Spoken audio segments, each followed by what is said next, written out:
Meu pecado resgatado foi na cruz por teu amor, e da morte, triste sorte, me livraste tu, Senhor. Vem, inflama, viva chama em meu peito, bem sem fim. Eu te adoro, sempre imploro, ó Jesus, habita em mim. Se hesitante, vacilante, ouço a voz do tentador. Tu me guias, me auxilias e me tornas vencedor. Vem, inflama, viva chama em meu peito, bem sem fim. Eu te adoro, sempre imploro, ó Jesus, habita em mim.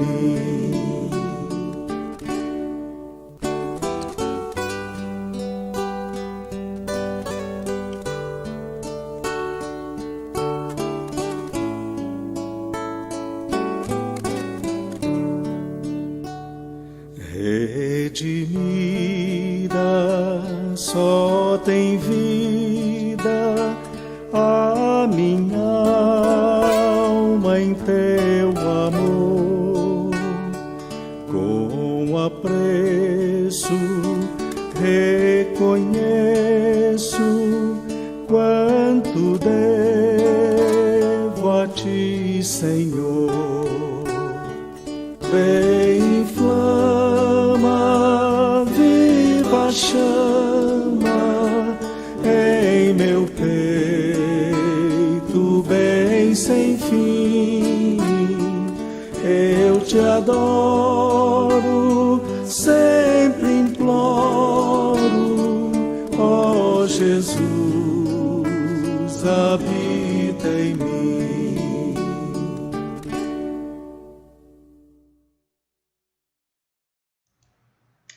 Graça e a paz, meus irmãos. Boa noite a cada um dos irmãos.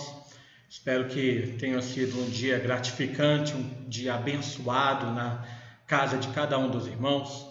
Desejando também que a bênção do Senhor venha sobre nós nesse momento, nos ensinando mais a sua palavra, nos trazendo mais a plenitude do seu Espírito para que vivamos segundo o agrado do nosso Deus, Eu convido você a que nós oremos nesse momento. Vamos colocar nossa vida nas mãos do Senhor e vamos rogar a Ele a sua presença sobre nós. Fechemos nossos olhos. Pai amado, mais uma vez nós nos colocamos diante de Ti e alegramos-nos, ó Pai, pela Tua presença em nós, pelo Teu amor para conosco.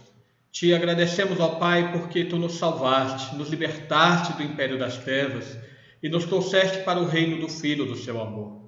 Te agradecemos, ó Pai, porque embora sejamos tão impuros, tão falhos, tão cheios de erros, a Tua graça, Senhor, nos alcançou de uma forma tão maravilhosa que nos trouxe vida e vida em abundância.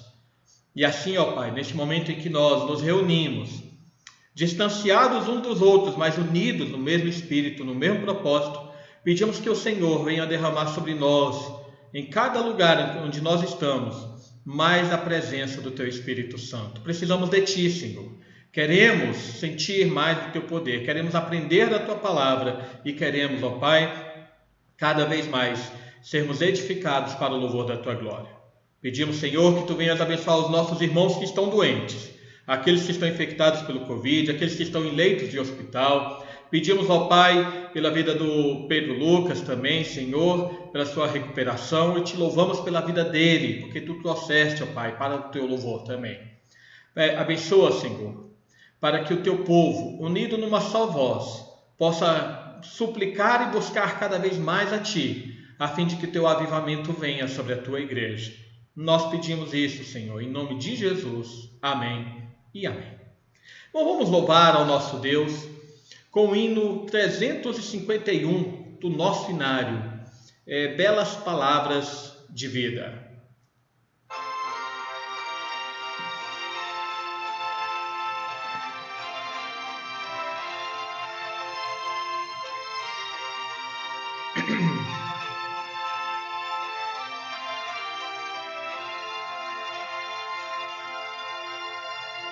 Quero ouvi-las mais outra vez, belas palavras de vida, narram tudo que Cristo fez, belas palavras de vida, elas vêm de cima, seu poder anima, que alegres são,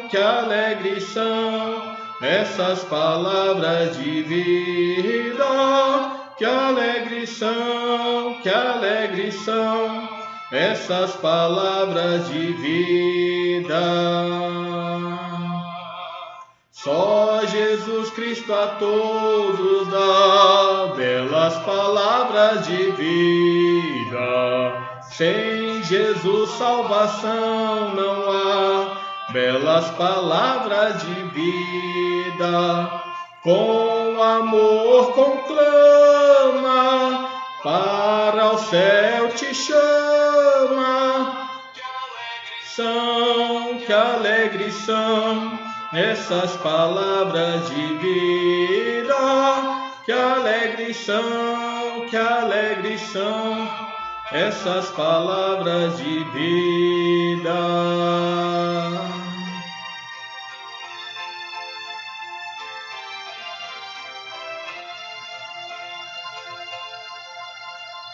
Só Jesus Cristo é Salvador, belas palavras de vida, quer salvar todo pecador, belas palavras de vida, Ele vivifica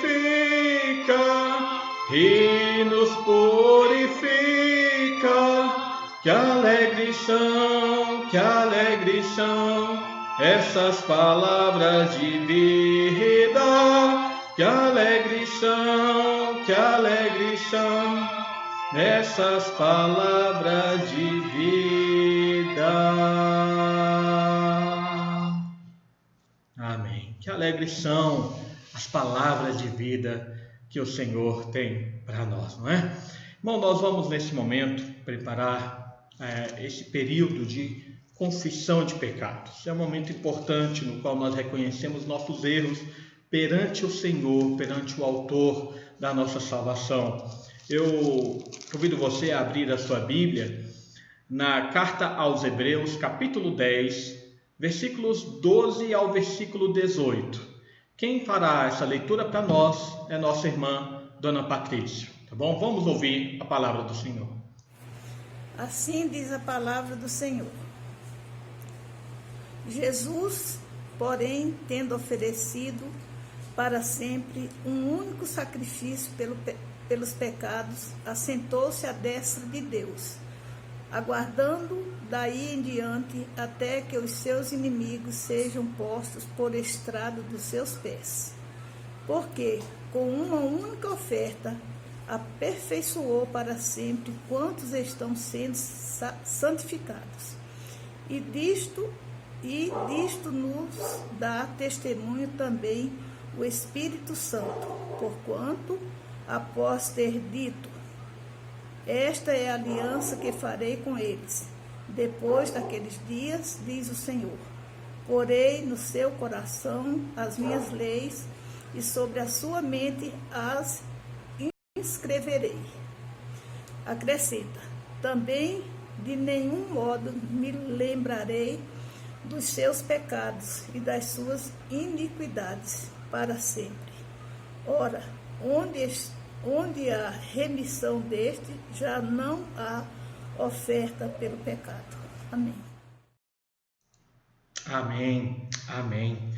Jesus ofereceu para sempre um único sacrifício pelos pecados e assentou-se à direita de Deus. Irmãos, nós temos um Senhor, aquele que resgatou a nossa vida, e ele morreu por causa dos nossos pecados.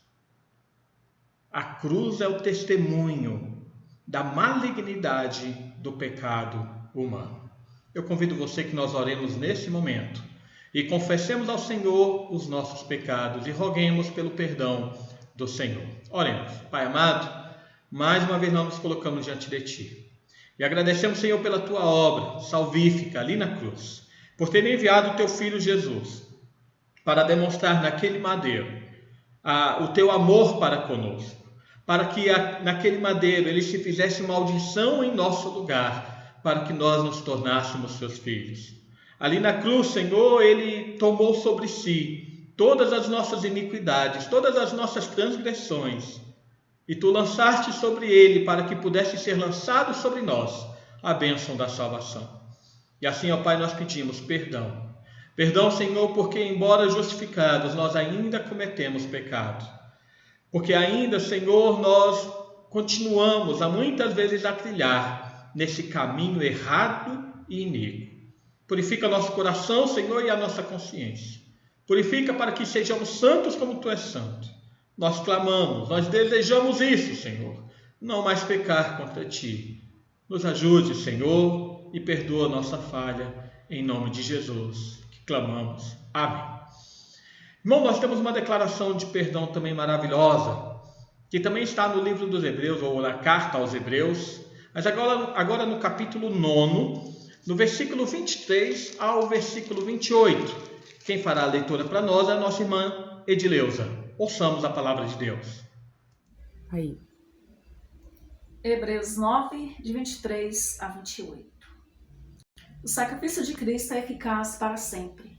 Era necessário, portanto, que as figuras das coisas que se acham nos céus se purificassem com tais sacrifícios, mas as próprias coisas celestiais com sacrifícios a eles superiores.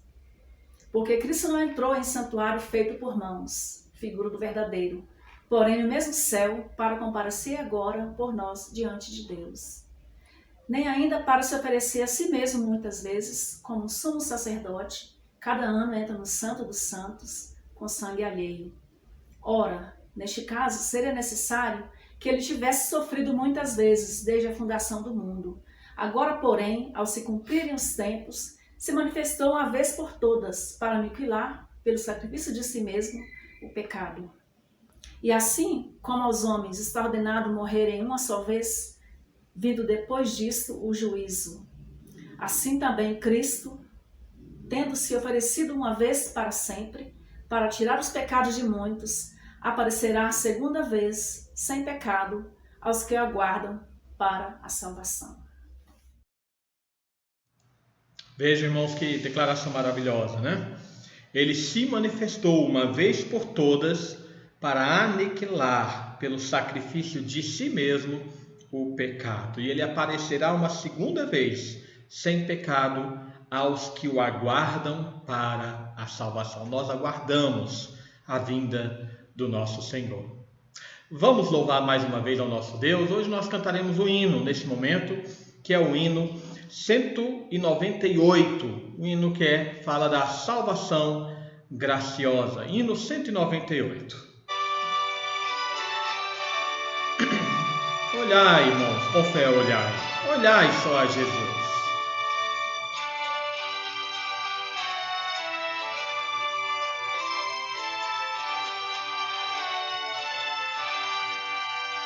Eis mensagem do Senhor, aleluia, palavras do bom Deus de amor. Cristo salva o pecador, aleluia, salva até por meio de um olhar. Olhai, com fé olhai, sim, olhai só a Jesus. Ele salva o pecador, aleluia, sim, salva quem confiante olhar. Vossa dívida pagou, aleluia. Jesus a satisfez na cruz. Sua vida ele entregou, aleluia, para vos apresentar a Deus. Olhai, com fé olhai, sim, olhai só a Jesus. Ele salva o pecador, aleluia, sim, salva quem confiante olhar. Esta oferta Cristo faz, aleluia, eterna vida lá nos céus. Redenção aqui vos traz, aleluia, convertei-vos já ao Salvador. Olhai, com fé olhai, sim, olhai só a Jesus. Ele salva o pecador, aleluia, sim, salva quem confiante olhar.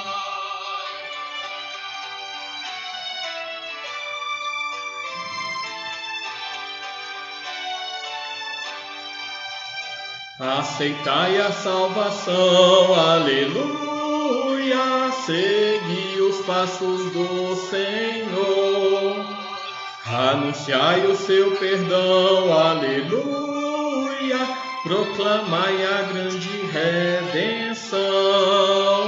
Olhai, com fé olhai, sim, olhai só a Jesus. Ele salva o pecador, aleluia, sim, salva quem confiante olhar. Amém. Nós olhamos para o Senhor Jesus, né? E por isso nós temos a certeza da sua salvação em nosso favor. Isto é grandioso. Meu irmão, convido você agora a que nós passemos para a nossa meditação.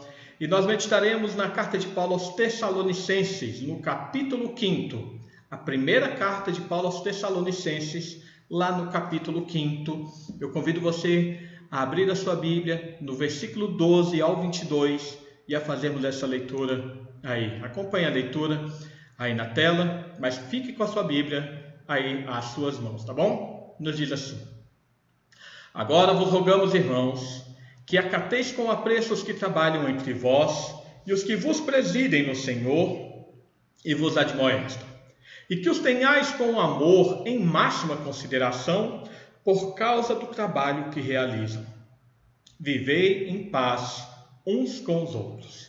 Exortamo-vos também, irmãos, que admoesteis os insubmissos, consoleis os desanimados, ampareis os fracos e sejais longânimos para com todos. Evitai que alguém retribua a outrem mal por mal. Pelo contrário, segui sempre o bem entre vós e para com todos. Regozijai-vos sempre, orai sem cessar, em tudo dai graças, porque esta é a vontade de Deus em Cristo Jesus para convosco. Não apagueis o espírito, não desprezeis as profecias. Julgai todas as coisas, retende o que é bom. Abstende-vos de toda forma do mal. Amém. Meus irmãos, no início do ministério do grande evangelista Dwight Moody, certa vez, depois da sua pregação, um crítico abordou o senhor Moody, dizendo que a gramática dele era muito fraca e a dicção dele era muito deficiente, insuficiente para o auditório ali. Ele disse: senhor Moody, o senhor não deve falar em público enquanto não aperfeiçoar a sua gramática. O senhor comete tantos erros gramaticais que chega a ser uma vergonha, disse aquele crítico. O senhor Moody então respondeu: olha, eu realmente sou deficiente em muitas coisas, mas eu estou fazendo o melhor com aquilo que eu tenho. Depois, então, continuando a isso, mas retrucando então aquela abordagem, o senhor Moody respondeu: meu amigo, Você tem a gramática brilhante e perfeita. O que você tem feito por Jesus? Meus irmãos, nós muitas vezes parece que aprendemos muito a tomar aquela postura dos críticos de cinema, dos críticos gastronômicos ou dos vários críticos que existem por aí, que por não conseguirem exercer a profissão, eles vivem então para criticar aqueles que a fazem. Paulo aqui, ele quer mostrar qual é a atitude que o povo de Deus tem que ter diante de tamanha salvação. Irmãos, a carta de Paulo aos crentes ali de Tessalônica, ela foi escrita com o fim de mostrar todo o cuidado, todo o amor do apóstolo Paulo para com aqueles irmãos, mas também para responder algumas perguntas, algumas dúvidas que eles tinham. Eram dúvidas principalmente relacionadas à situação dos mortos até a volta de Jesus. E por isso também algumas dúvidas a respeito dessa segunda vinda de Cristo, a aparência do homem da iniquidade, e várias coisas assim. No capítulo 4, se irmãos puderem olhar aí na sua Bíblia, o apóstolo Paulo ele está falando sobre santidade. Veja que no versículo 3 do capítulo 4 ele fala: porque esta é a vontade de Deus, a vossa santificação, que vos abstenhais da prostituição, e aí ele vai continuar falando. Mas Paulo demonstra que a vontade de Deus para o seu povo é um povo santo. Então, em todo esse momento aqui, Paulo ele está mostrando o como que a igreja deve viver e agradar a Deus, igual ele falou lá no capítulo 4, no versículo 1. Então é a partir disso que Paulo então ele começa a falar sobre a santificação dos relacionamentos, no relacionamento fraterno. E então, aqui já chegando no final dessa carta, tendo respondido algumas perguntas a respeito da vinda do Senhor Jesus Cristo e falando o como os crentes devem aguardar e serem vigilantes com relação a essa vinda de Jesus, nesse momento aqui de encerramento da sua carta, Paulo ele vai dar alguns conselhos e algumas exortações a respeito dessa vontade de Deus para o seu povo, de como esse povo deve viver em santificação, de como a igreja deve exercitar essa santificação, de como eles devem viver como filhos da luz. Então, vejam, irmãos, que ao fim de toda essa explicação, Paulo acrescenta que tudo isso, tudo aquilo que é a respeito da vinda de Jesus tem que servir de consolo e edificação para a igreja. Então é com essa exortação a respeito, baseado aí na questão da vinda de Cristo, baseado nesse conceito e nessa esperança da volta do Senhor, que Paulo fala: igreja, vamos viver da forma que Deus quer, como Ele deseja, e vamos agradar o nosso Senhor. E isso Paulo faz então nesse encerramento em 3 divisões, que é isso que eu gostaria de que nós meditássemos nesse momento, como viver e agradar a Deus. Então vamos ver aqui, irmãos, 3 atitudes da vontade de Deus para o seu povo. A primeira atitude, irmãos, é uma atitude que nós vamos ver do versículo 12 até o versículo 15, é uma atitude para com o próximo. Vejam que Paulo ele coloca que essa atitude tem que ser vivida, essa atitude que deve ser vivida para com o próximo, ela começa com uma questão de consideração, aí no versículo 12. Ele diz: agora vos rogamos, irmãos, que acateis com apreço os que trabalham entre vós e os que vos presidem no Senhor e vos admoestam. Paulo fala: eu quero que vocês tenham uma consideração para com aqueles que se dedicam ao cuidado da igreja. Irmãos, um grande perigo que a igreja estava enfrentando nos dias dos apóstolos era a desconsideração de algumas pessoas em relação à liderança eclesiástica. Não acham que isso é só hoje, não. Hoje tem acontecido absurdos dentro da igreja, absurdos de desconsideração. Mas na época dos apóstolos já havia muitas dessas considerações. Paulo, inclusive, escreve a sua carta aos Coríntios como uma repreensão, porque eles estavam desconsiderando a autoridade dele mesmo, de Paulo, a respeito da igreja. Mas vejam que essas pessoas eram pessoas que não se submetiam à autoridade dos pastores ou dos presbíteros da igreja, achando que elas podiam fazer das suas vidas o que elas bem que quisessem. É por isso que Paulo, então, aqui ele roga àqueles crentes de Tessalônica que eles saibam acatar, eles saibam apreciar e saibam também valorizar o trabalho dos homens que foram consagrados para devotarem a sua vida à obra de Deus em relação ao cuidado do seu povo. Irmãos, além disso, os crentes ali não deviam apenas apreciar e reconhecer o trabalho desses homens na liderança da igreja, mas conforme diz aqui no início do versículo 13, eles também deviam amá-los. Olha o versículo 13. E que os tenhais com amor em máxima consideração por causa do trabalho que realizam. Mas o que tem que ser entendido aqui é que o trabalho que esses homens realizam, primeiramente, eles fazem para Deus. E assim, consequentemente, para o benefício do povo de Deus. Conforme nos diz aí o final do versículo 12, eles não somente ali estão empenhados a executarem a obra da proclamação do Evangelho, a obra da evangelização, mas esses homens também estão empenhados em realizar o trabalho de aconselhamento e de liderança. Olha o final do versículo 12. E ele vos presidem no Senhor e vos admoestam. Irmãos, quantos irmãos aqui, e os irmãos que já conhecem, já não foram beneficiados pelo conselho de pastores, presbíteros, ou mesmo irmãos simples, que os fortalecem para enfrentar as dificuldades. Ou tantas vezes, através de conselho, abrem os olhos de modo que aquilo que estava desapercebido passa a ser percebido, passa a ser observado. Quantas pessoas já não foram beneficiados pela oração de irmãos crentes em momentos de dificuldade que lhe trouxe realmente fortalecimento na fé? Pois é, irmãos, é justamente esse tipo de observação que Paulo roga aos crentes ali de Tessalônica. Que eles vejam esses exemplos e assim eles saibam apreciar essas pessoas que dedicam seu serviço à obra de Deus em favor da igreja. Mas observe que Paulo continua aqui no versículo 13, no final do versículo 13, que outra atitude que tem que ser vivida entre os irmãos é a atitude de paz. Ele fala, vivei em paz uns com os outros. Irmãos, essa palavra, paz, é uma palavra-chave nessa epístola.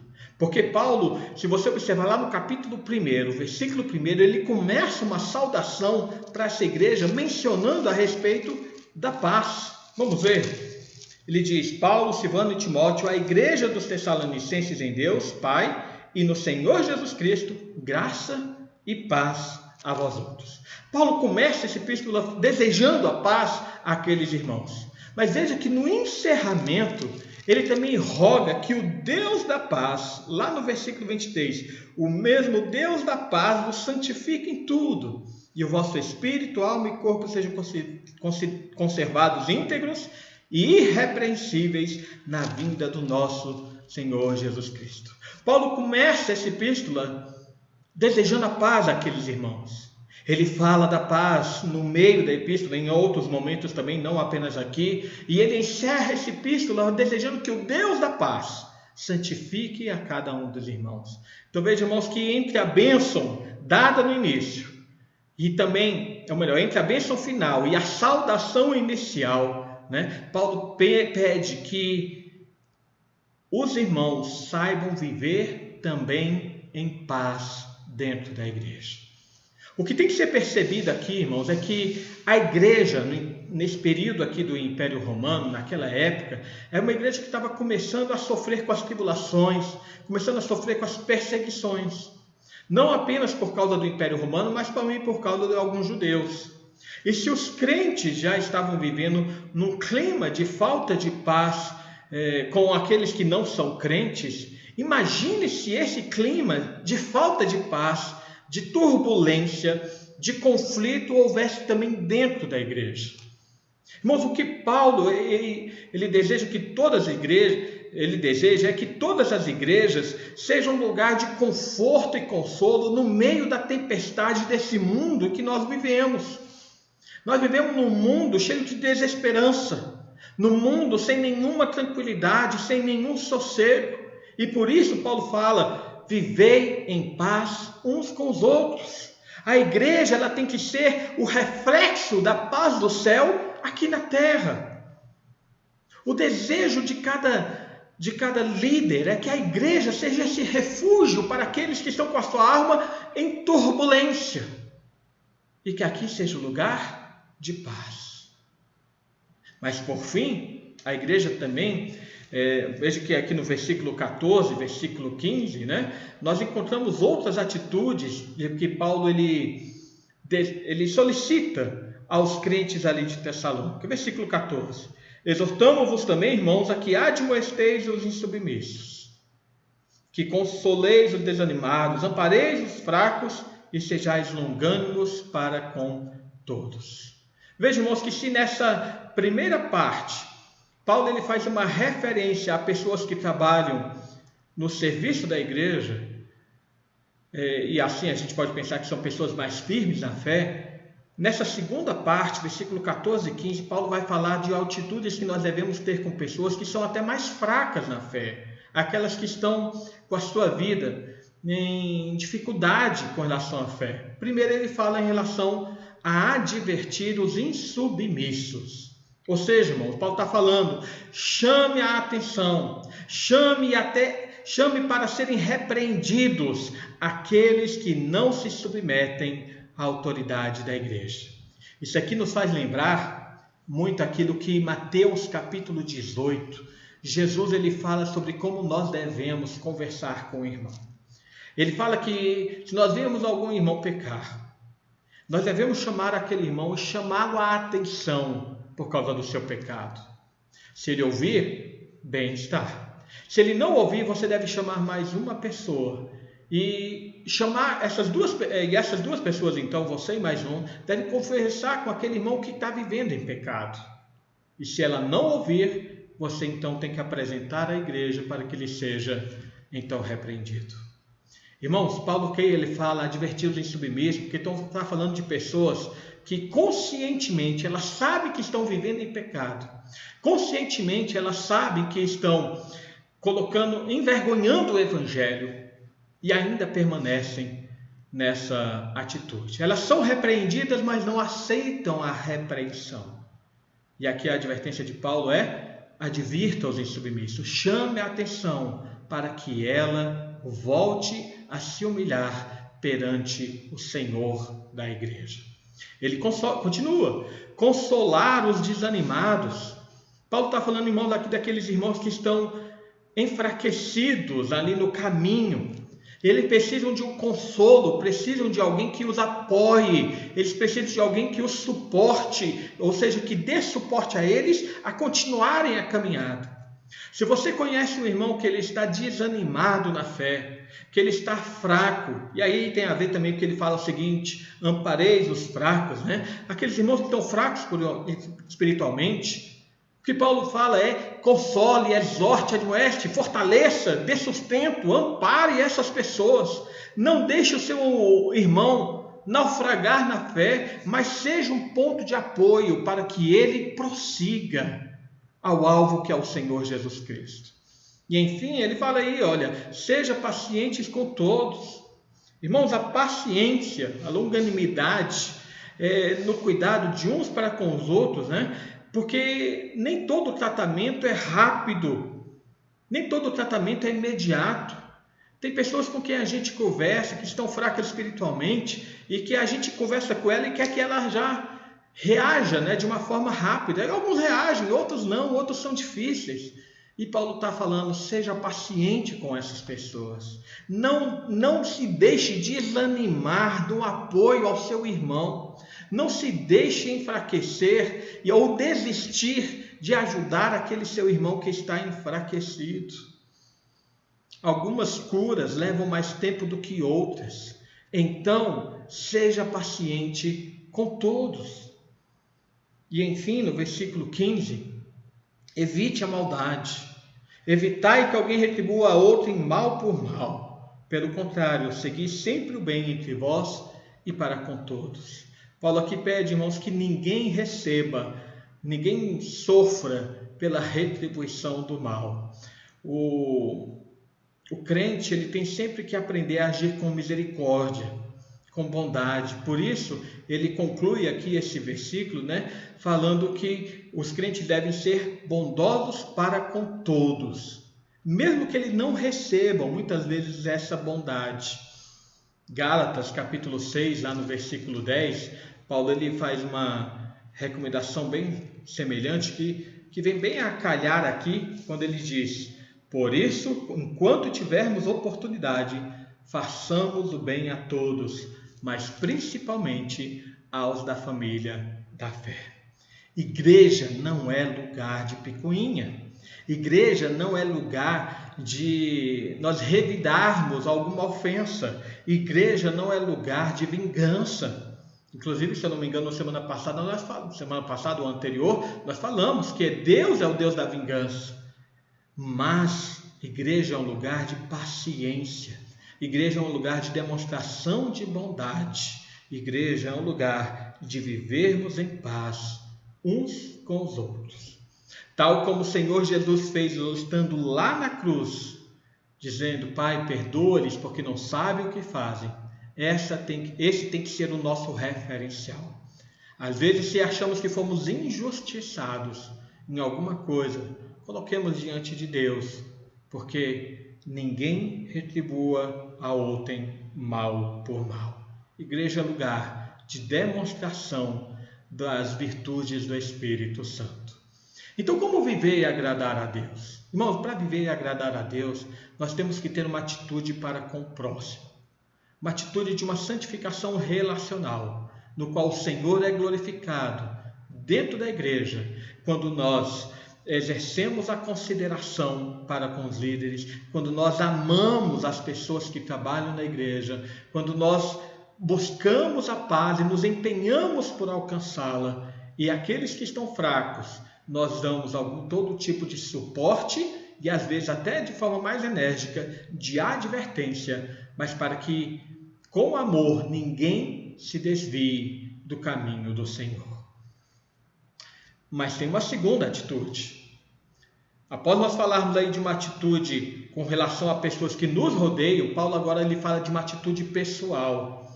Para eu viver e agradar a Deus, eu tenho que ter atitudes próprias, individuais, que estão aí no versículo 16 ao versículo 18, E veja que a primeira atitude pessoal é a alegria constante. Regozijai-vos sempre. Irmãos, se nós formos perceber, pensar sobre isso, nós muitas vezes acharemos que isso aqui é impossível. Como é que eu posso me alegrar em momentos de tribulação e angústia? Porque nem sempre é possível estar alegre. Então Paulo está errado? Irmãos, Paulo estava falando aqui algo que ele mesmo já vivia. Se os irmãos puderem abrir a sua Bíblia em 2 Coríntios, no capítulo 6, nos versículos 4 e lá no versículo 10, Paulo diz assim, 2 Coríntios capítulo 6, versículo 4, ele fala: pelo contrário, em tudo recomendando-nos a nós mesmos como ministros de Deus, na muita paciência, nas aflições, nas privações, nas angústias. E aí Paulo ele começa a citar várias coisas pelas quais ele passou em favor da igreja. Mas observe o versículo 10. Entristecidos, mas sempre alegres. Pobres, mas enriquecidos há muito. Nada tendo, mas possuindo tudo. Mas veja bem, que depois ele falar de várias tribulações, várias situações angustiantes que ele passou, no final, a conclusão de Paulo é entristecidos, mas sempre alegres. Como é que eu posso viver sempre alegre? Paulo fala: olha, eu faço isso. Eu não estou falando para vocês fazerem algo impossível. Estou falando: olha, veja o que eu já passei. Veja o que eu passo pelo Evangelho. E muitas vezes entristecido, mas eu estou sempre alegre. Irmãos, o fato é que muitas vezes, muitas das situações da vida podem nos entristecer, podem nos magoar. Nós somos pessoas sentimentais. Possuímos vários sentimentos e dificuldades. E diante de cada dificuldade nós temos um sentimento que se adequa àquela situação que nós estamos passando. Mas, irmãos, O grande ensino de Paulo aqui é que o crente, ele não é que o crente ele não possa se entristecer. Ele mesmo acabou de falar entristecidos lá no versículo 10, né? Mas que mesmo no meio da tristeza sempre há um lugar para a alegria. Principalmente se nós soubermos focar a nossa visão na pessoa do Senhor Jesus Cristo e lembrarmos que Ele não nos abandona em nenhum momento da nossa vida. Seja na alegria, seja na tribulação, nós temos a presença do Senhor Jesus conosco. E isso deve nos alegrar sempre na pessoa, na presença de Cristo. Então Paulo, ele passa para uma segunda atitude pessoal. Depois de ele falar de uma alegria constante, ele fala no versículo 17, orai sem cessar. Mas se eu devo me alegrar sempre, eu também tenho que orar sempre. Há uma outra versão bíblica que fala, orai continuamente. Isso significa, irmão, dizer que não há lugar, não há hora, não há clima específico para orar a Deus. Todo lugar é lugar e toda hora é hora, todo momento é momento. Vocês lembram da história de Neemias? Neemias, ele era copeiro do rei e seu semblante entristecido por causa da situação ali dos cativos de Jerusalém. O rei lhe pergunta o que está acontecendo com ele e nos fala o texto ali, Neemias, capítulo 1, que ele então orou naquele momento. Neemias não fechou os olhos, ele não dobrou os seus joelhos para orar, mas ele apenas em pensamento elevou a sua voz a Deus e falou com Deus rapidamente. Irmãos, eu posso orar no meu trabalho, eu posso orar em casa, eu posso orar enquanto eu ando na rua, eu posso orar até mesmo enquanto eu dirijo o carro. Irmão, não há nenhum lugar na Bíblia que diz que a oração ela precisa ser essencialmente de olhos fechados. Nós oramos assim por uma questão de concentração, para evitar distrações, mas podemos orar na rua com os olhos abertos para não bater em nenhum poste, né? Ou mesmo fazendo almoço e etc. Quanto de nós, irmão, já não fez isso em certos momentos específicos da nossa vida? Eu já fiz isso orando, viajando para Goiânia, quando fazia seminário, né? Eu já orei quando estava numa prova ali no colégio, ou mesmo enquanto preparava o arroz. Vocês já fizeram isso várias vezes. O ensino de Paulo, irmãos, é que a oração ela tem que ser um momento constante na vida do crente, por todos os motivos, em todos os lugares, em todo momento. Jesus fazia isso, os evangelhos nos mostram que em determinado momento de ensino de Jesus, às vezes ele parava e rogava e exclamava a Deus uma oração, como lá em Mateus capítulo 11, versículo 25.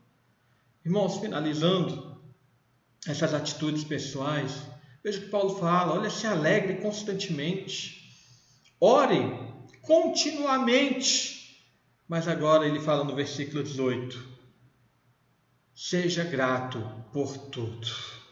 Seja grato por tudo, em tudo dá graças, porque esta é a vontade de Deus em Cristo Jesus para convosco. Então veja, irmãos, que se Paulo ele coloca que a alegria tem que ser constante, que a oração deve ser contínua e a gratidão deve ser total. Paulo ele quer enfatizar que na vida do crente, tudo aquilo que envolve a vida do crente, em todos os momentos, em todas as situações, não há nada que deva distrair o meu relacionamento com Deus. E por isso, irmãos, sempre devemos ser gratos a Deus por todas as coisas. E isso é interessante porque agradecer a Deus é orar. É falar com Deus acerca daquilo que nós estamos agradecendo, que é aquilo que nós estamos gratos, né? E agradecer significa, de alguma forma, estar alegre, porque ninguém agradece por estando triste. Então, quando Paulo fala em tudo dar graças, ele reconhece, né? Significa reconhecer que Deus ele está comigo em todas as coisas. E por isso eu posso falar com Ele em qualquer momento. Irmãos, um dos grandes erros do povo crente é não saber agradecer a Deus pelas coisas que acontecem na sua vida. Se nós observássemos as nossas orações, irmãos já sabem disso, eu sei. nós veríamos que grande parte das nossas orações consiste muito mais em pedidos, em clamores, em súplicas, do que em expressões de gratidão. Bom, nós devemos aprender a observar melhor os fatos que nos envolvem e aprendermos a perceber a mão de Deus que está continuamente ao nosso redor. Sejam nos fatos difíceis da vida, sejam nos momentos alegres, a mão de Deus está sempre em favor do seu povo, nos segurando. Veja que Deus pede que nós lancemos sobre Ele todas as nossas angústias e lamentações, como nos fala Pedro na sua primeira carta, capítulo 5, versículo 7. Mas Paulo ele também fala lá em Filipenses 4:4, regozijai-vos sempre no Senhor. Outra vez digo, regozijai-vos. E no nosso texto aqui, no versículo 18, ele conclui assim, porque esta é a vontade de Deus em Cristo Jesus para convosco. Você quer saber a vontade de Deus? Deus deseja que você dê graças em tudo. Muitas vezes nós falamos, Senhor, o que é que você quer da minha vida? Deus deseja que você seja grato em todas as coisas. Deus deseja que você seja alegre constantemente. Deus deseja que você ore continuadamente e seja grato por tudo.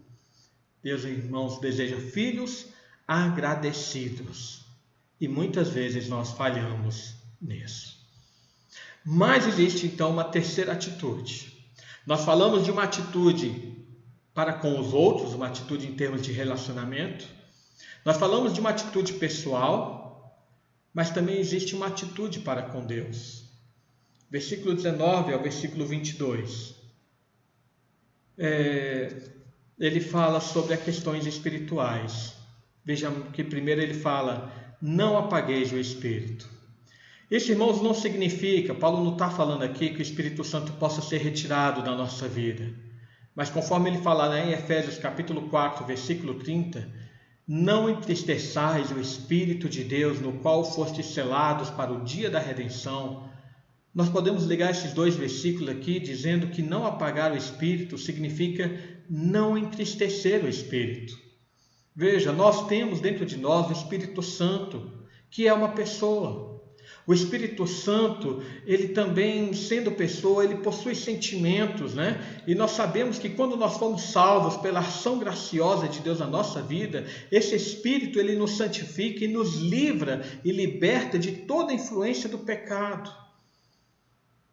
Portanto, irmãos, o Espírito Santo inicia dentro de nós um processo de santificação.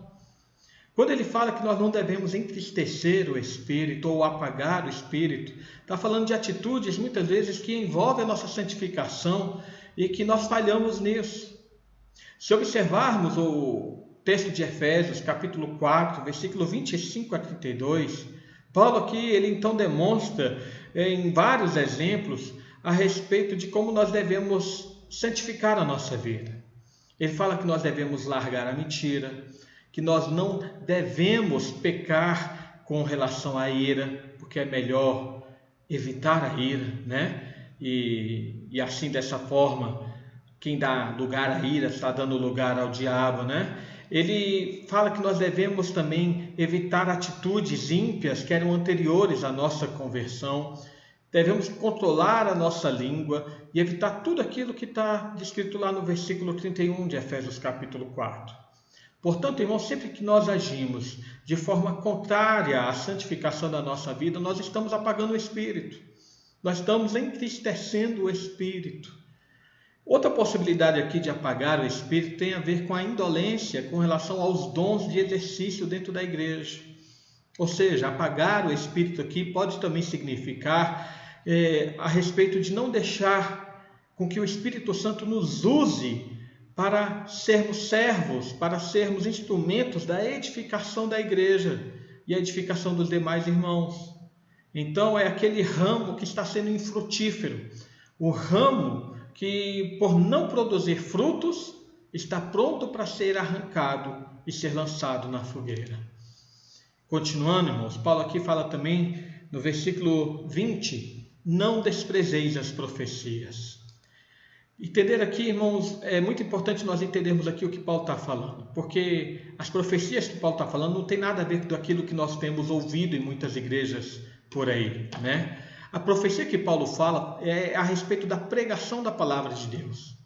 O que Paulo está dizendo aos crentes de Tessalônica é que os crentes não devem ignorar a mensagem de Deus para a vida deles. E é o que estava acontecendo aqui com o versículo 14, a respeito dos insubmissos. Eles ouviam a repreensão de Deus, a palavra de Deus, mas não se submetiam a ela. Irmãos, a pessoa que despreza a palavra de Deus está evitando tudo aquilo que Paulo ele falou a Timóteo. Em 2 Timóteo, capítulo 3, versículo 16 e versículo 17. Vocês lembram? A Escritura, toda a Escritura é inspirada por Deus. É útil para o ensino, para a repreensão, para a correção, para a educação na justiça, a fim de que o homem de Deus seja perfeitamente habilitado para toda boa obra. Irmãos, quando a pessoa não ouve a Escritura, não ouve a profecia, ouve a palavra de Deus, ele não está reconhecendo a inspiração de Deus para a sua vida. E assim, ele não está aceitando a preparação de Deus para que ele seja perfeitamente habilitado para toda boa obra. A vontade de Deus para o seu povo é que o seu povo conheça mais e mais, e isso só é possível através de ouvir a palavra de Deus. Mas mesmo isso vem junto com aquilo que ele fala no versículo 21. Olha a coisa importante. Julgai todas as coisas. Irmãos, as mensagens proferidas têm que ser colocadas à prova para confirmar se elas vêm de Deus. Nós fizemos um estudo disso lá em 1 João capítulo 2, versículo 18, falando a respeito dos anticristos. A respeito de, capítulo 4 de 1 João, né? De julgar os espíritos, né? Outro perigo que as igrejas estavam passando nessa época aqui de Paulo, dos apóstolos, era a respeito dos falsos pregadores do evangelho, os falsos mestres. Esses muitas vezes diziam que estavam pregando a palavra de Deus, que estavam trazendo profecias de Deus, mas na verdade eles estavam proferindo as suas próprias doutrinas, negando até mesmo o ensino do Senhor Jesus Cristo e negando também o ensino dos próprios apóstolos. Nós vemos isso lá em Judas, no versículo 4, vemos também em Colossenses, capítulo 2, que nós temos meditado aí semanalmente. Então Paulo, veja bem, irmãos, quão importante, né? Nós estamos numa fase em que as pessoas dizem, você não pode julgar ninguém, não julgueis, é a fase do não julgueis. Mas Paulo fala que nós devemos julgar, que as pregações elas devem ser examinadas para serem confirmadas se realmente vem da boca do Senhor. Olha o que ele fala em 2 Tessalonicenses, capítulo 2, versículo 2. É só virar uma página da sua Bíblia. Aqui não vos demovais da vossa mente com facilidade, nem vos perturbeis, quer por espírito, quer por palavra, quer por epístola, como se procedesse de nós, supondo ter chegado o dia do Senhor. Paulo fala aqui, irmão, não se deixe enganar, não se deixe levar por falsas doutrinas específicas. Por fim, irmãos, Paulo fala aos crentes de Tessalônica, aqui também no versículo 22, abstende-vos de toda forma do mal. Aqui implica, irmãos, que os crentes devem evitar tudo aquilo que seja claramente contrária à vontade de Deus. Nós devemos fazer um contraste entre as coisas que vêm de Deus e aquelas coisas que não procedem de Deus. O dever do crente é evitar toda forma do mal, toda a aparência do mal.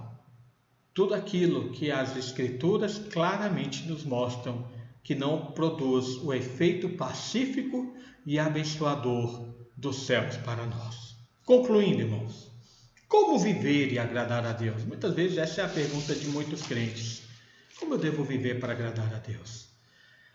Olha, para nós conhecermos isso, nós temos que estudar as Escrituras diariamente. Conhecer a palavra de Deus. Porque conhecendo nós aprenderemos não apenas a viver, mas andar no caminho de Deus. Deus quer um povo que tenha atitudes para com o próximo, que demonstrem todo o seu amor que Ele teve para conosco. o exemplo do nosso relacionamento com o próximo é o exemplo do amor de Deus e do seu Filho Jesus para conosco. Mas ele fala de atitudes pessoais também. E aqui nós temos também o exemplo do nosso Senhor Jesus Cristo, que orava sem cessar. Era o Senhor Jesus Cristo que, apesar de todas as angústias, ele demonstrou o que é estar alegre em todo o tempo e ser grato em todas as coisas. Mas também temos que ter uma atitude para com o nosso Deus. Principalmente uma atitude de empenho e dedicação. De nos colocar como Maria fez, né? Maria, ela falou, eis aqui a tua serva, estou pronta aí a fazer tudo que o Senhor mandar. É uma atitude de entrega total. E assim nós nunca, jamais apagaremos o Espírito Santo. Nós nunca, jamais desprezaremos a palavra de Deus, conhecendo sempre as Escrituras para podermos discernir aquilo que vem e o que não vem de Deus. E dessa forma, nós sempre estaremos fugindo de toda aparência do mal.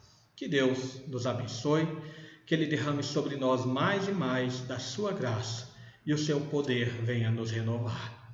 Amém? Que Deus venha sobre nós.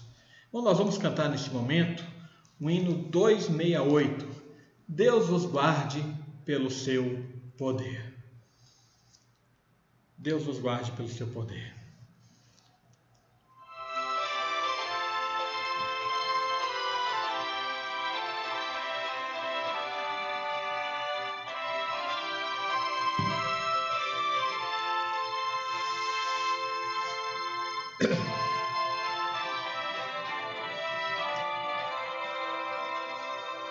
Deus vos guarde pelo seu poder, permaneça ao vosso lado, vos dispense o seu cuidado.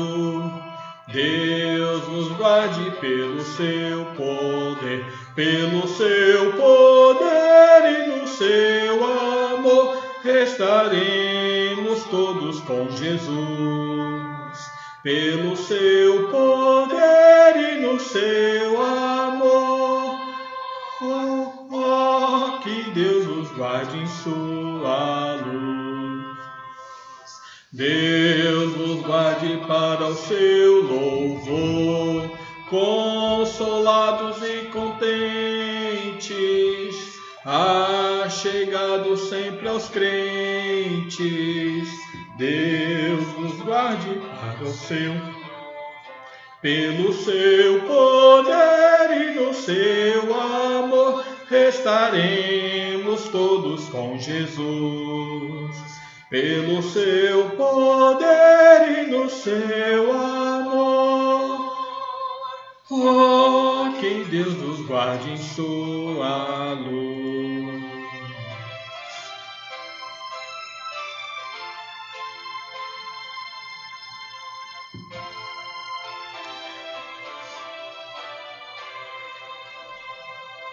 Deus vos guarde bem no seu amor, no trabalho glorioso, para o dia venturoso. Deus vos guarde bem no seu amor, pelo seu poder e no seu amor, restaremos todos com Jesus. Pelo seu poder e no seu amor, que Deus vos guarde em sua luz. Amém. Amém. Que Deus nos guarde bem na sua luz, né? Bom, nós vamos orar encerrando essa transmissão. E os avisos são bem rápidos hoje, não teremos show de talentos. Eu vou até dar os avisos antes da oração, porque encerrando a oração a gente já encerra essa transmissão, tá bom?